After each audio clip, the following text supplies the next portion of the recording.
Welcome to my podcast, Live from the Heart. I'm Anne-Claire Meret. I'm delighted to welcome you today for a solo episode about love. I want to do a short one because I didn't plan on doing one this week. It's been a pretty busy week and I have meetings today. Although I do want to share some stuff, some personal stuff, and also some good tips, especially for the ladies out there who are looking for love and who don't know where to find it and think that all the good men are taken. And I don't believe that.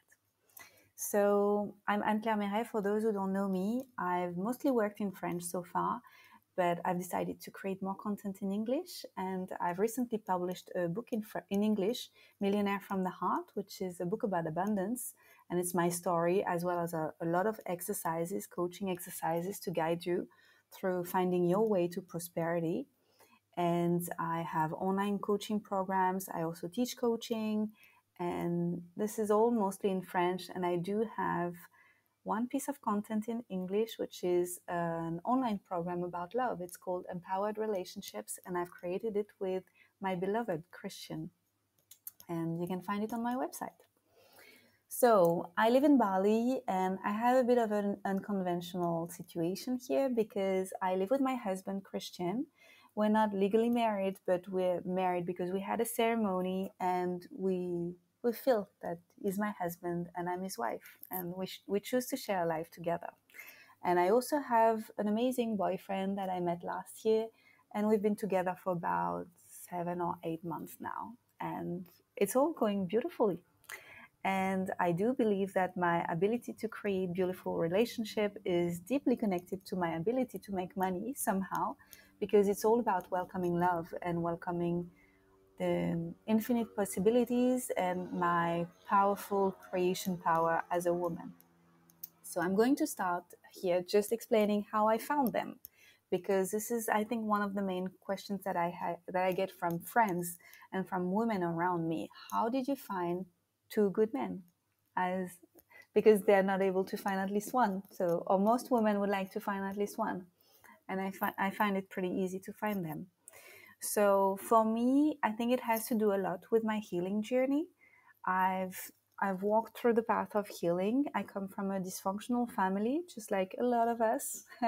And there was a lot of codependency in my family between my mom and my dad. And I haven't witnessed very much a healthy love, although they did spend their lives together until my mom decided to commit suicide a few years ago because my dad was sick and she didn't want to be left alone. So if that's not codependency, I don't know what it is. But she took her life and he stayed alive, which is not a very nice story. But I'm not in communication with him anymore. And I grew up witnessing not an empowering love. And then I thought to myself, I'd rather be alone. And I built myself up facing a lot of anger in my household. And I used that anger inside of me to really transform it like an alchemist, to build up the life that I really wanted to build for myself, counting on myself, being a strong, autonomous person. And it's great in a way because I can stand on my feet. And in another hand, I could not relate in a healthy way because I wanted to do everything by myself. So I walked the path of healing, going to therapy, and I recommend everyone to go to therapy. I've done it for many years, and I believe that because we get wounded through relationships, that we can repair a lot through the relationship with the therapist, because the person that we're going to face, with whom we're going to talk so much, the person knows so much about us, and we're going to project onto this person a lot of things, and we're going to be able to transmute all those things with one person. So that's why I recommend to stay for a long time with the same therapist, and it's super helpful. And in the end, when she said, we're done, I said, no, we're not done. I'm not done with you. I'm not fully healed. Don't leave me alone. And she said, yeah, we're done together. So I found someone else after 5 years. And this other person I found to work on the lineage, transgenerational trauma, because I had a grandmother coming from Morocco, which had not an easy upbringing, and she ended up with my grandfather taking care of his children, and then he gave her 3 children, but I'm not sure she really wanted it, and she actually also attempted to her life many times. And my other grandmother, with whom I was very much closer, when my grandfather died, she felt very free. I think she didn't have a free life. And this is something I could relate to, because I used to think that being in love with someone and relating to someone in a closed way, meaning having some kind of dependency to this person, meant that I would never be free again. And so I was not able to reconcile the two concepts of safety and kind of bonding with someone, which I was seeking in a way, and freedom, which is a value of mine, which is very strong. So until a few years ago, I could not really reconcile those two until I found polyamory. So this is not going to be an episode about polyamory, because I'm going to talk about it in other episodes. Actually, I have an episode in English with Matthew, which is my first boyfriend that I had, who introduced me to open relationships, and I highly recommend you to listen to it.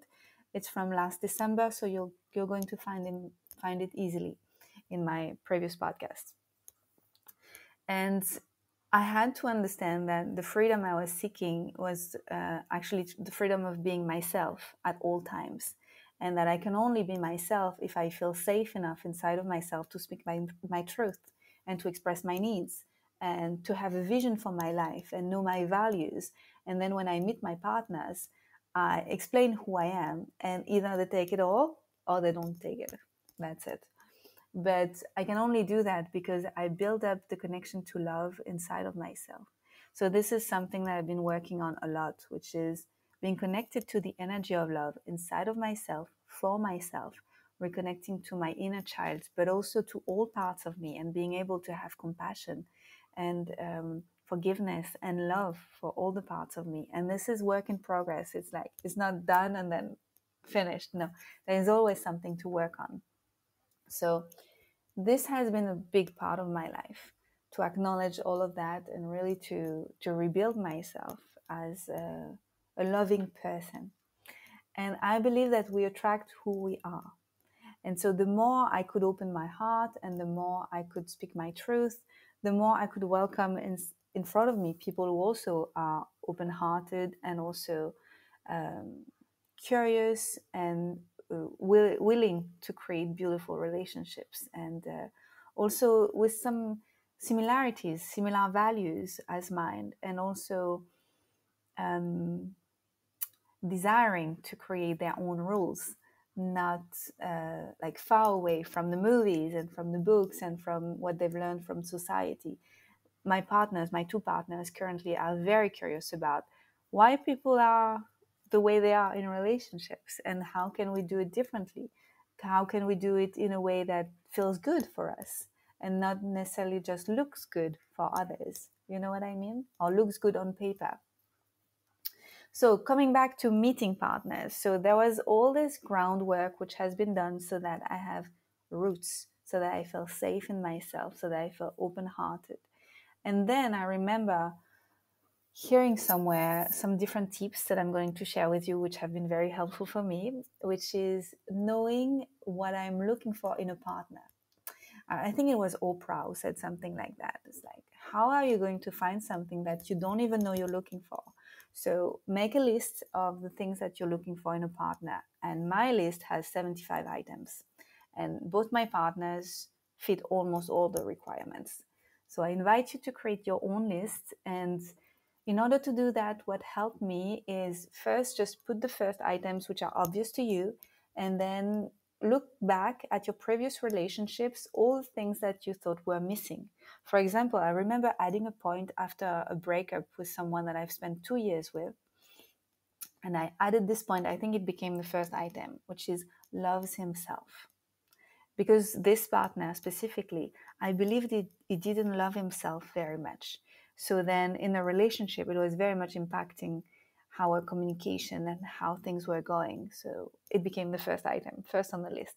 So you might want to look at your previous relationships so that you don't bring that into other relationships. You bring another energy.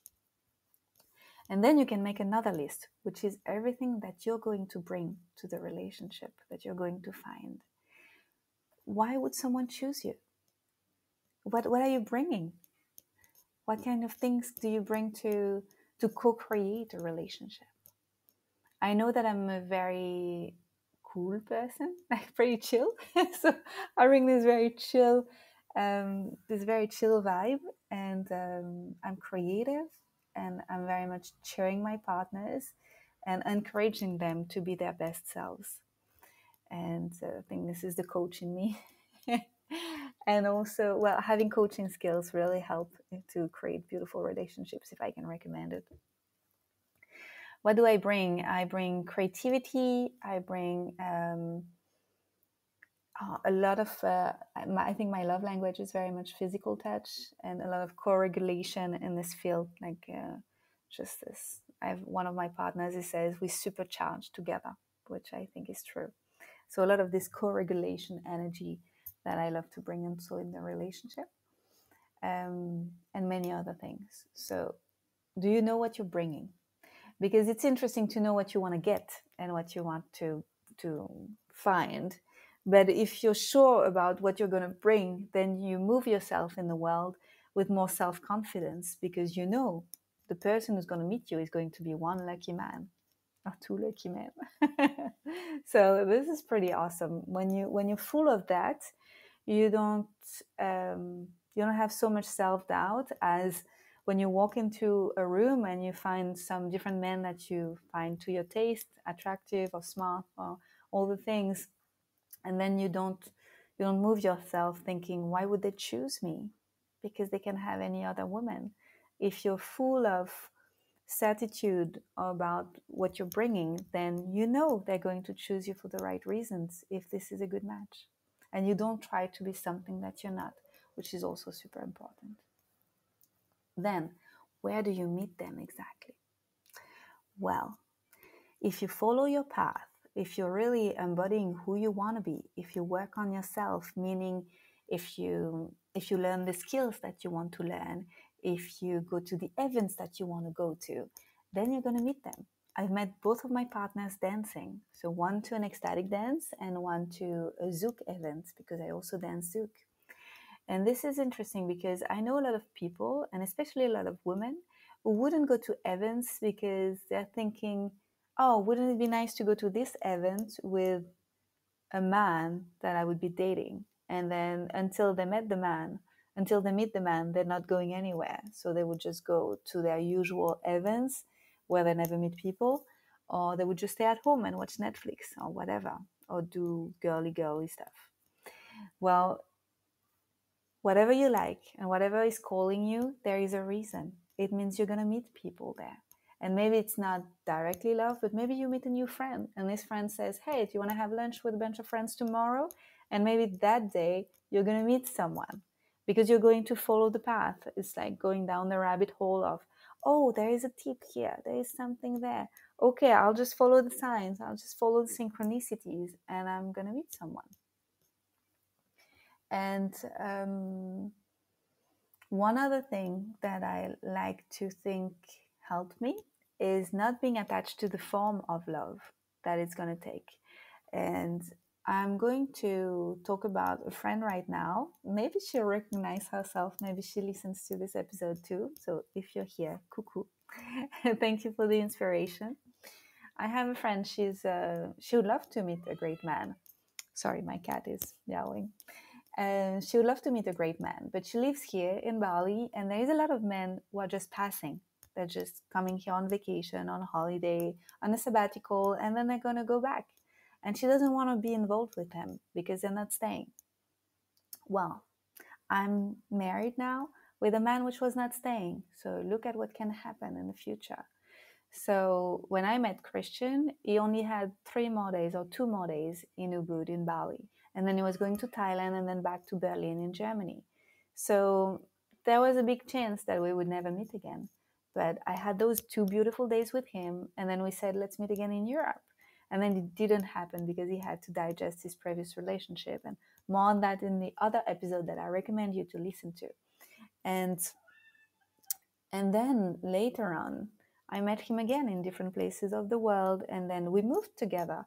So we decided to live in the tropics together, although it was not his original plan, because he didn't want to leave Germany to live outside of Germany full time, but it happened that it became a dream of his with time. And also, life has greater plans that we cannot guess before, because we only use a tiny, tiny part of our brain, and we don't have access to everything about everything that's going to happen to us. And if we have a little faith, understand that life is always happening for us, and open our heart to what's possible, what else is possible, and not close everything because the mind is making a story about meeting someone in special circumstances and thinking that it's unfortunate. What if it's actually fortunate? When I met Christian, I wanted to be monogamous, and I wanted to, I don't know, create something together. And it didn't happen. And then I became polyamorous. And then we met in different places. And then COVID happened and we lived full time together. And look at us right now. We're super happy. One dog, one cat, a villa being built here, beautiful projects together, and always growing in love. So life knows better what's good for us. And if we keep an open mind and an open heart, it's going to show us the way. And I think this is one of the reasons why I have beautiful relationships today, is that I didn't get so stuck into the form of how love should be. And it showed me many, many new ways, which are much more amazing than I thought it could be. So if I would have a recommendation today to wrap it up, because I want to keep it short, it would be keep working on yourself. Know what you're looking for. Know what you're offering to the man that you're going to meet. Also, maybe make space. If you have a very full life, always meeting so many people, always a lot of work, if your house is cluttered, all of those things, just make space in your calendar, make space in your home for someone to come in. And then put yourself out there. Yeah, just put yourself out there and talk to new people, look at people in the eyes, give them a straight smile, just be straightforward. And for example, my boyfriend that I have right now, I met him at the dance party, and then I texted him on Instagram. I mean, I didn't think he would become my boyfriend. I just texted him and I said, I want to dance again. Can we dance? Like, as dance partner, I'm beginner. I want to train. And then a few times after I saw him, I thought, oh, maybe I like him. I need to inquire if we have the same values. And then, yeah, just be curious about what's possible and don't play games. I mean, not playing games has always been super helpful for me, which means it doesn't need to wait a few days before responding or a few hours before responding. Having an honest, direct communication has always been rewarding for me. And also, I believe men like it.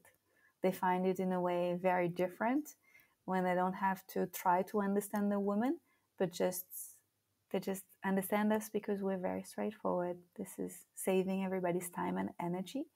And then we can connect on a deep level very quickly. So these are my tips. If you want to work together, I highly recommend that you check out Empowered Relationships, my program with Christian. And probably this year, there will be new content about love. I would really like to make space to do that. And maybe, why not, maybe retreats in Bali and many other things. It will come. I wish you all the love in the world and the courage to dare to create beautiful relationships on your own terms and put yourself out there, because there are many people who are looking for love. And if this is the case for you, know that there are many, many good fits for you. And I don't believe in the one. I believe that we meet the right people at the right time for a right chapter of life. That maybe you'll meet someone tomorrow that's going to be there for one night or 6 months or 3 years or a lifetime. And they're going to be the one, all of them. And that's okay. Just make the most of it.